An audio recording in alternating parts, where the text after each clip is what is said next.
नमस्कार, कोटपुतली एजुकेशन में आपका हार्दिक स्वागत है। मैं पंकज शेरावत उपस्थित हूं आपके सामने महत्वपूर्ण जानकारी लेकर। जी हां, बड़ी अपडेट सामने। सरकारी कॉलेज एडमिशन सत्र 2023-24 पहली एडमिशन सूची जारी कर दी गई है। बिल्कुल जारी हो चुकी है, देर रात यहाँ पर जारी हुई थी। कल काफी लोग बहस भी कर रहे थे कि पहले ही जारी हो गई थी, नहीं हुई थी। जिसका परसेंटेज कम था ना भैया, उसको पहले ही दिखा देता है कि भाई के नाम तेरा नहीं हो रहा। लेकिन जिसकी ज्यादा परसेंटेज होती है 90-95, उसको भी कल यही दिखा रहा था दोपहर तक तो, शाम तक तो, कि आपका भी नहीं हुआ। रेस्पेक्टिव कैटेगरी से भी कट ऑफ आपकी ज्यादा है तो भी नहीं हुआ। तो लिस्ट आई नहीं थी उस तब तक। ध्यान रखे, देर रात यहाँ पर लिस्ट जारी हुई है। अब सुबह भी मैं जब वीडियो बना रहा हूं तभी मैंने देखा तो काफी प्रॉब्लम आ रही है। साइट मतलब कि चल नहीं रही है, वापस बैक हो रहा है पेज, तो काफी समस्याएं हैं। कोई दिक्कत नहीं है, लिस्ट जारी हो चुकी है। अपने महाविद्यालय से संपर्क कर लेंगे, घर बैठे भी देख सकते हैं। सारी चीजें बताऊंगा कैसे कैसे देखनी है। एक तो ध्यान हो गया ये लिस्ट देखने से लेकर सवाल। अब जिसका नाम आ जाएगा, जिसका मेन लिस्ट में आया है, जिसका वेटिंग लिस्ट में आया है, उसको क्या करना है? दोनों को डॉक्यूमेंट्स जमा करवाने पड़ेंगे, फीस जमा करवानी पड़ेगी। क्या कारण है इसके बारे में हम बात करेंगे। डॉक्यूमेंट्स कौन कौन से चाहिए, फीस कहां जमा होगी, कैसे जमा होगी, डॉक्यूमेंट्स पहले जमा होंगे या फीस जमा होगी, किस हिसाब से आपको प्रोसेस करना है, इसके बारे में भी हम बात करेंगे। किसी का परसेंटेज अच्छा है फिर भी नहीं हुआ, उसका कारण क्या है, सारी चीजें बताऊंगा। कि मेरा जो परसेंटेज है भाई 90% है, लेकिन मेरे से कम वालों का हो गया, मेरा नहीं हुआ, ऐसा क्यों हुआ है, क्या कर सकता हूं मैं, सारी चीजें ये भी बताने वाला हूं। तो ध्यान रहे, सवाल आपके फिर से लिख लिए गए हैं। First list and waiting list.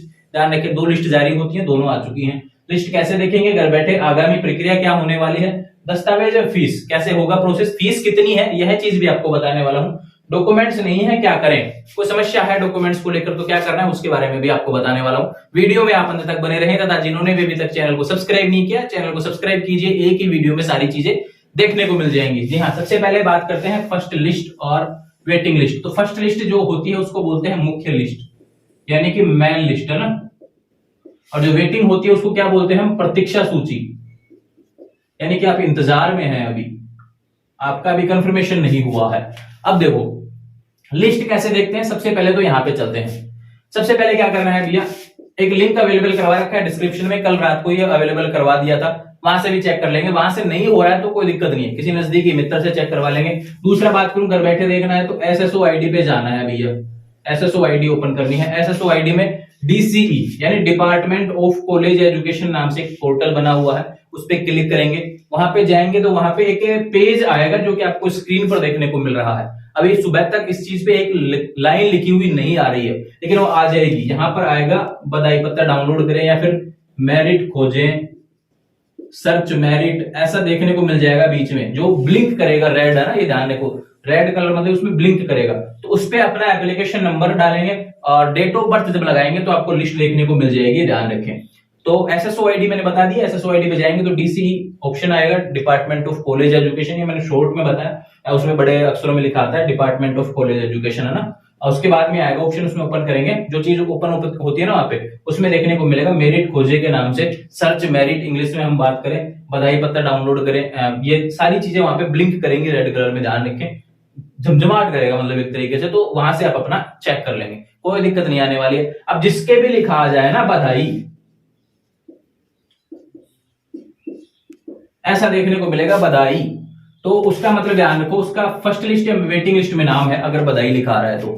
दूसरी चीज आपको मैं बता देता हूं भैया, कि जब लिस्ट में नाम आता है तो मेन लिस्ट वालों का तो देखो डॉक्यूमेंट्स और फीस जमा करवा देंगे तो कंफर्म हो जाएगा, ये ध्यान रखो। एक तिथि होती है, उस तिथि तक आप जमा करवा देंगे तो आपको यहाँ पे कोई दिक्कत नहीं आएगी, जमा हो जाएगा और आपका नाम कंफर्म हो जाएगा। लेकिन वेटिंग लिस्ट वाले होते हैं, अब कहेंगे कई विद्यार्थी हमारे तो वेटिंग में, हमें डॉक्यूमेंट्स और फीस जमा क्यों करवानी है। लेकिन मैं आपको बता दूं भैया, इसमें क्या है कि सेकंड लिस्ट नहीं आती है, ये ध्यान रखना। सेकंड लिस्ट कोई चांस ही नहीं आने का ना। इसमें क्या होता है कि वेटिंग लिस्ट आती है, जो वेटिंग लिस्ट जो आई है साथ में, इसी को ही कंफर्म करते हुए चले जाते हैं। वेटिंग लिस्ट काफी लंबी देखने को मिलेगी, 400-400 नंबर तक वेटिंग लोग देखने को मिलेंगे। और जब आप बधाई पत्र निकालेंगे तो उसमें कॉर्नर पे आएगा सर्च इन मेरिट, तो वहां पे पोजीशन इन मतलब कि कौन सा रहा है, पोजीशन इन मेरिट, ये सारी चीजें देखने को मिलेंगी कि ओबीसी में इतने नंबर पे वेटिंग है, जनरल में इतने नंबर पे वेटिंग है। वेटिंग का जो नंबर दिया है ना वो भी देखने को मिलेगा, जो मेरिट नंबर है आपका वो देखने को मिलेगा। लाइट को इग्नोर कर दीजिए, कोई दिक्कत नहीं है, ये थोड़ा ऐसा ही करती है इन्वर्टर की वजह से। सुबह जल्दी बना रहा हूँ वीडियो, लाइट नहीं है ना। तो ये सारी चीजें हो गई इससे रिलेटेड। देखो मेन लिस्ट में जिसका नाम आया उसको भी डॉक्यूमेंट्स जमा करवाने हैं, ध्यान रखना, ठीक है। और वेटिंग लिस्ट में जिसका है, अब जिसको लगता है कि यार मेरा बिल्कुल पास में है, 20, 30, 50 नंबर तक वेटिंग है, तो उसका तो आ जाएगा। और जिसका वेटिंग है 500 600 तो भैया उसके तो थोड़े से चांस है ना यहाँ पे डाउन है। लेकिन आप चाहें कि मैं करवाना चाहता हूँ, डॉक्यूमेंट जमा करवाना चाहता हूँ, फीस जमा करवाना चाहता हूँ, तो बिल्कुल जमा करवा सकते हैं, कोई दिक्कत नहीं, कैसे भी कोई समस्या नहीं है। अगर वेटिंग से आप कंफर्म नहीं हुए, वेटिंग से कंफर्म नहीं होते हैं, वो सारी चीजें बताऊंगा कैसे कंफर्म होते हैं, उसके बारे में बात करेंगे। लेकिन अगर वेटिंग से कंफर्म नहीं होते हैं, मेन लिस्ट में नहीं जाते हैं, तो ध्यान रखें आप, तो आपको फीस जो जमा करवाई होती है ना वो रिटर्न हो जाती है, ये ध्यान रखना, वो रिटर्न हो जाती है, कोई दिक्कत नहीं है। बस थोड़ा सा समय लगता है उसको रिटर्न होने में, थोड़ा सा इंतजार करना पड़ता है उसके लिए, क्योंकि लिस्टें जब तक आती हैं उसके बाद सभी डॉक्यूमेंट विद्यार्थियों का मतलब देखा जाता है और डिपार्टमेंट ऑफ कॉलेज एजुकेशन इस फीस को वापस करता है। तो ये बातें हो गई इससे प्रॉब्लम से रिलेटेड है ना, ये फर्स्ट लिस्ट और वेटिंग लिस्ट। तो ध्यान रहे जिसका भी नाम आया है लिस्ट में उसको मतलब कि यहाँ पे डॉक्यूमेंट्स और फीस जमा करवानी है। अब बात करते हैं सीधे की भी डॉक्यूमेंट्स क्या क्या जमा करवाने हैं। सबसे पहले आपको बता दूं कि वेटिंग लिस्ट में जिसका नाम आया हो उसको डॉक्यूमेंट्स जमा करवाने हैं, ध्यान रखिए, फीस भी जमा करवानी है। आगामी प्रक्रिया क्या होगी, डॉक्यूमेंट्स और फीस जमा करवाने हैं। अब देखो 21 को देर रात जारी हुई थी, 26 जुलाई अंतिम तिथि होने वाली है डॉक्यूमेंट्स वेरिफिकेशन और है ना फीस जमा की। डॉक्यूमेंट्स वेरिफिकेशन और फीस जमा की अंतिम तिथि 26 जुलाई 2023 होने वाली है। दोपहर के 2-3 बजे तक कॉलेज वाले है ना डॉक्यूमेंट्स जमा करेंगे, ज्यादा से ज्यादा मैक्सिमम है ना।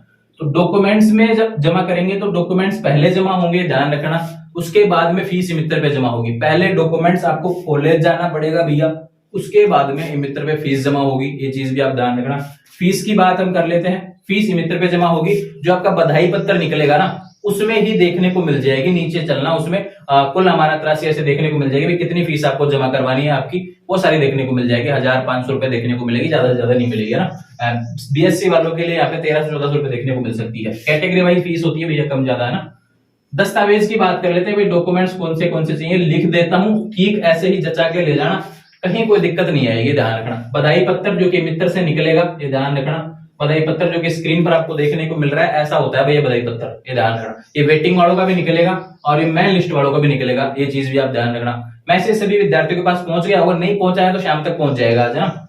बधाई पत्र की बात हो गई, इसके बाद में आएगा एप्लीकेशन फॉर्म। एप्लीकेशन फॉर्म कौन सा है, जो फॉर्म भरे थे ना आप जब कॉलेज का जो फॉर्म भरते मेरे को कॉलेज में जाना है, तो एप्लीकेशन फॉर्म जो है वो प्रिंट आउट जो आपके पास में है वह प्रिंट आउट आवश्यकता पड़ने वाली है, उसकी फोटोकॉपी करवा लेना है ना, भविष्य में भी काम आएगा वो। तो ये एप्लीकेशन फॉर्म हो गया, बधाई पत्र हो गया। इसके बाद आ जाइए 10th और 12th की मार्कशीट, ठीक है। इसके बाद में चलते हैं टीसी और सीसी। उसके बाद में चलते हैं भैया कास्ट प्रमाण पत्र, है ना। यहाँ पे देखो जिसके पास जो सीबीएसई अदर बोर्ड से है उसको क्या चाहिएगा, माइग्रेशन भी चाहिएगा ना, माइग्रेशन भी जमा करवा देना, बाद में दिक्कत नहीं आएगी।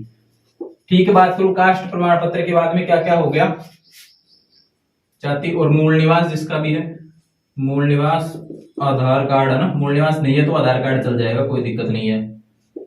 ठीक है, ये बात हो गई, कास्ट हो गया, मूल निवास, आधार कार्ड हो गया। एक आय प्रमाण पत्र होता है, जिसने भी अपनी आय भरी थी ना कि मेरे को आय, मेरे पारिवारिक वार्षिक आय कम होती है, वो भी यहाँ पे आवश्यकता पड़ेगी। कोई भी डॉक्यूमेंट्स नहीं रहता है तो उसके लिए भी चीजें बताऊंगा, क्या समस्या देखने को मिल सकती है, क्या क्या सोल्यूशन है उसके लिए, है ना। बधाई पत्र हो गया, एप्लीकेशन फॉर्म हो गया, 10th 12th की मार्कशीट हो गई, टीसी सीसी माइग्रेशन हो गया, कास्ट सर्टिफिकेट हो गया। किसी ने ईडब्ल्यूएस से लगाया था तो भैया ईडब्ल्यूएस प्रमाण पत्र देना पड़ेगा।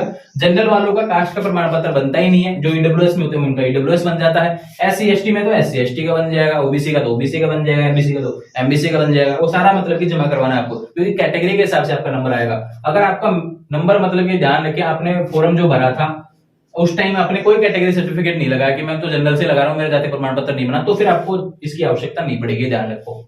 मूल निवास हो गया, आधार कार्ड हो गया, आय प्रमाण पत्र हो गया, ये सारी चीजें हो चुकी हैं, कहीं कोई दिक्कत नहीं आने वाली है। फोटो भी मांग सकते हैं, कुछ कॉलेज वाले 2-2 फोटो मांग लेते हैं, तो फोटो नॉट नेसेसरी है ना, ये ध्यान रखा, लेकिन कुछ कॉलेज वाले मांग लेते हैं तो फोटो भी आपको लेके जानी है, एप्लीकेशन फॉर्म पे ऊपर लगा देना है, ध्यान रखें, कोई दिक्कत नहीं आएगी। मैं फिर से चेक कर लेता हूं एक बार कि कोई डॉक्यूमेंट्स आपका रह ना जाए, है ना।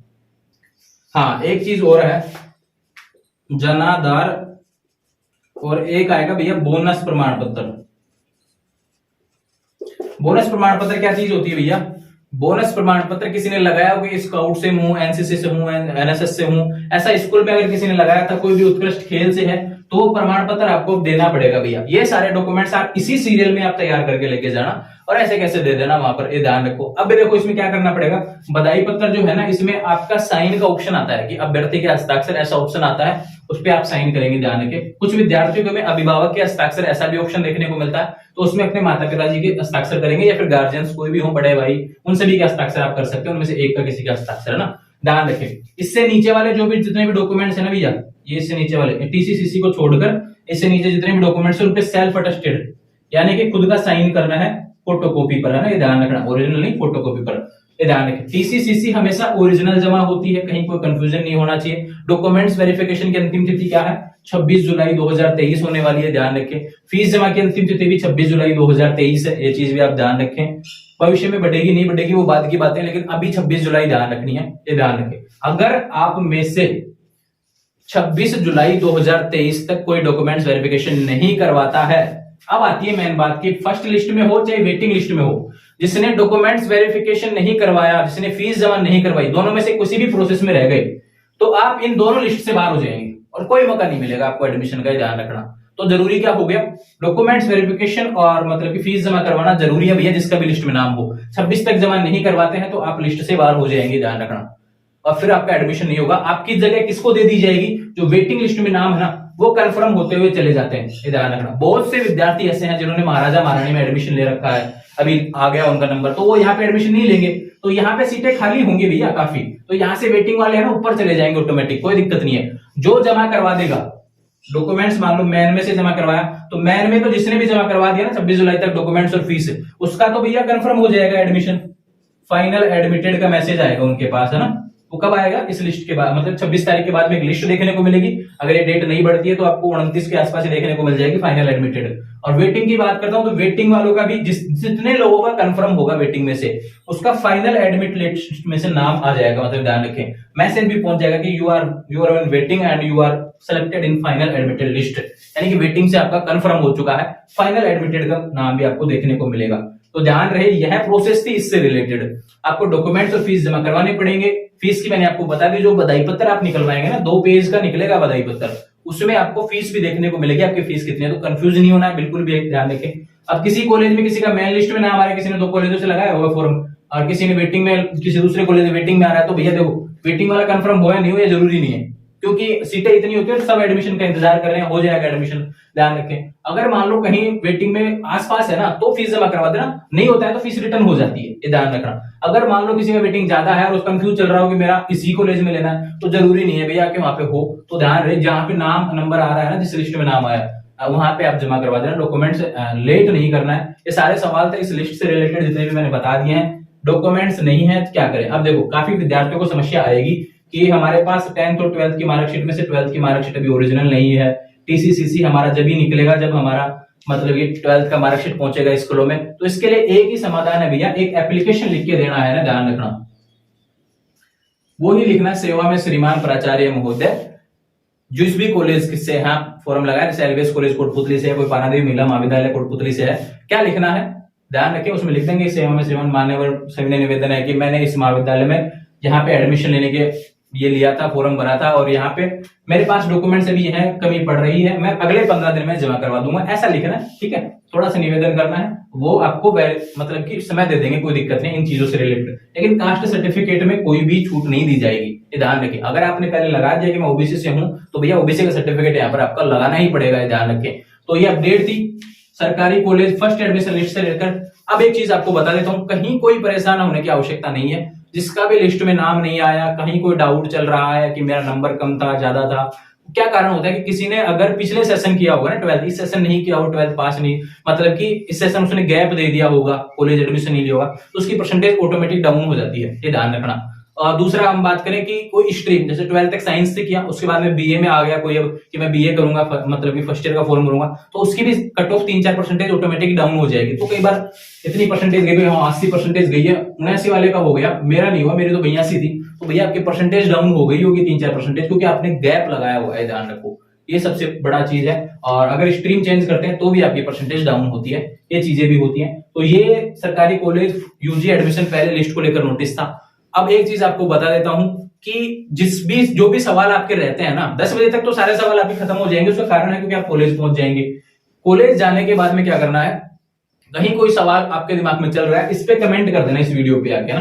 मैं सारे कमेंट्स देखने वाला हूं। शाम को एक लाइव सेशन भी कर लेंगे हम, इस एडमिशन से रिलेटेड जितनी भी समस्याएं आपको आने वाली हैं, आज शाम को या कल को, है ना, आप सुबह तक मतलब कि हम लाइव सेशन कर लेंगे, इसमें सारे सवालों के जवाब मैं लेने वाला हूँ। चाहे यूट्यूब पे करूंगा, चाहे इंस्टाग्राम पे करूंगा, देख लूंगा जहां पे भी ठीक लगेगा, यूट्यूब पे ही कर लेंगे हम, है ना। फर्स्ट जो इसका लेकर जितनी भी समस्या है उसमें हम बात कर लेंगे, कहीं कोई डाउट नहीं रहना चाहिए। बाकी आगे की प्रोसेस के बारे में भी हम बात करेंगे, और क्लासेस फिर शुरू हो जाएंगी। जो भी फाइनल एडमिशन लिस्ट आएगी ना, उसके बाद में आपकी क्लासेस शुरू हो जाएंगी। एक चीज और बता देता हूँ कि कुछ कैटेगरी की यहाँ पे क्या सीटें खाली रह जाती हैं किसी में भविष्य में, मतलब कि जैसे एडमिशन लिस्ट के बाद में कुछ सीटें खाली रह जाएंगी, तो उसमें क्या करना है, दोबारा फॉर्म लगेगा उसमें। इस पहले वाले फॉर्म को काउंट नहीं करता है कई बार, है ना, डिपार्टमेंट ऑफ कॉलेज एजुकेशन, तो उसमें दोबारा फॉर्म के लिए आवेदन आएगा। लेकिन इसमें सीटें इतनी खाली रहती हैं, बस बीकॉम में खाली रहेंगी, बाकी में तो खाली रहने के कम चांस है, ध्यान रखें। तो आने वाले समय में ऐसे अपडेट्स के लिए चैनल को सब्सक्राइब कर लीजिए, कहीं कोई कंफ्यूजन नहीं होना चाहिए। आज शाम तक कहीं पे भी कोई डाउट चल रहा है तो भैया कमेंट कर देना इस वीडियो पे, या फिर इंस्टाग्राम के माध्यम से जुड़ जाएंगे। देर शाम तक मैं आपको वहां पे जवाब देने वाला हूं, क्योंकि काफी मैसेज मेरे पास आए हुए हैं, थोड़ा समय वहां पे लगेगा, और फिर सभी को जवाब मिलेगा। ध्यान रखें, इंस्टाग्राम पर कहीं कोई मतलब कि परेशान होने की आवश्यकता नहीं, चाहे आप कहीं से भी हो, राजस्थान में किसी भी कोने से हो, कहीं कोई परेशान होने की आवश्यकता नहीं है। अवेलेबल हूं आपके लिए। सरकारी कॉलेज एडमिशन में जिनका नाम आया लिस्ट में, उनको बधाई, अपने डॉक्यूमेंट्स और वेरिफिकेशन और फीस जमा करवा दीजिए। कोई सवाल है तो चैनल पे कमेंट कर देना। जुड़े रहें चैनल के साथ, चैनल को सब्सक्राइब करें। Thank you.